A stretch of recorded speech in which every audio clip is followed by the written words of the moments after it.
সাত সকালে ভয়ঙ্কর বাস দুর্ঘটনা, আহত হলেন 20 জন বাসের যাত্রী। ঘটনাটি ঘটেছে সোমবার সকালে 16 নম্বর জাতীয় সড়কের কুলগাছিয়া শ্রীরামপুরে। পুলিশ ও স্থানীয় সূত্রে জানা গিয়েছে, এদিন সকাল 8টা নাগাদ নন্দীগ্রাম থেকে বারাসাতের দিকে যাচ্ছিল যাত্রীবাহী একটি বাস। শ্রীরামপুরের কাছে আচমকা বাসটি দাঁড়িয়ে পড়ে যাত্রী তোলার জন্য।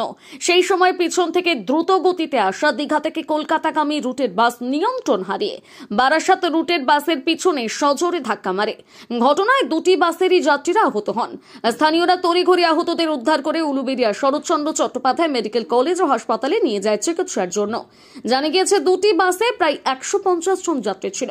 আহতরা গুরুতর না হলেও 20 জনকে হাসপাতালে প্রাথমিক চিকিৎসা করার পর ছেড়ে দেওয়া হয়। দুটি বাসকে আটক করেছে পুলিশ, কিন্তু চালকরা পলাতক। দুর্ঘটনার জেরে জাতীয় সড়কের কলকাতামুখী লেনে সাময়িকভাবে যান চলাচল ব্যাহত হয়। পরে পুলিশের হস্তক্ষেপে পরিস্থিতি স্বাভাবিক হয়েছে।